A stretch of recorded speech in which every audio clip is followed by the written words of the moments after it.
On est loin d'Oak Creek. À environ 1 heure, monsieur. On est dimanche.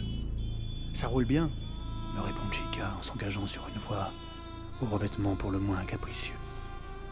Soudain, il ralentit. Devant nous, une file de voitures s'allonge devant ce qui ressemble à un barrage. C'est la police militaire. Je songe à utiliser le laissez-passer qu'Aboubacar m'a remis avant que je quitte Lagos. Il s'agit d'un authentique insigne de police qui m'épargnera nombre de tracas que pourraient me causer mes recherches. Mais, même moi, je sais que face à la police militaire, présenter un badge de la police régulière peut s'avérer contre-productif. Le truc, c'est de ne pas discuter, monsieur, me prévient Chica en slalomant d'une file à l'autre. De leur donner quelque chose aussi vite que possible et de continuer son chemin. Nous approchons lentement d'un groupe d'hommes, bien armés. Une opération de routine est en cours. L'officier qui se tient à un côté conducteur se penche légèrement pour tendre le bras dans l'habitacle des voitures. Il y récolte des espèces sonnantes et trébuchantes, qu'il glisse adroitement dans la poche de poitrine de son gilet pare-balles, avant de hocher la tête vers l'officier posté plus loin sur la route, qui lève la barrière. Quand vient notre tour, je regarde fixement devant moi. Chica s'acquitte de la somme due, et on nous laisse passer. Je me retourne vers le soldat qui nous fait signe d'avancer, impassible. Violer la loi qu'il a juré de faire respecter ne semble pas le perturber.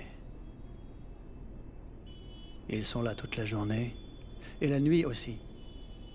Leurs barrages sont tout autant responsables des embouteillages que l'état des routes. Les insurrections et les kidnappings commis par les gangs ont plongé cette partie du pays dans un état d'urgence officieux. La situation est aussi moche que ce qu'on entend dire. La nuit tombe.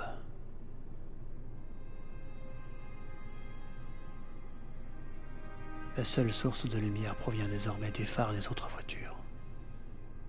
Les Nigérians sont d'incurables optimistes pour tout ce qui concerne l'électricité. Mais depuis mon retour, je me suis fait à l'idée que bénéficier d'un éclairage permanent est aussi utopique que restaurer la grandeur de la police nigériane en laquelle croit Aboubacar. Chica entre dans la résidence, agrémentée de pelouses bien entretenues et illuminée par des ampoules fixées aux différents angles des bâtiments rectangulaires à étages. Son générateur, une de bêtes blanches nichée derrière l'immeuble, est le modèle le moins bruyant. Celui qu'utilisent les hôtels haut de gamme. Je remercie le ciel, espérant que l'établissement a stocké assez de carburant pour la durée de mon séjour. Vous savez donc pourquoi je suis là? Oui, monsieur. Qui vous a mis au courant? Le grand chef, le directeur Noamati. Pourquoi?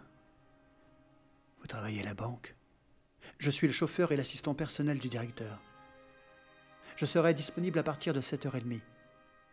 Votre premier rendez-vous demain est à 9h. Je le félicite encore une fois pour son travail. Puis il s'éclipse.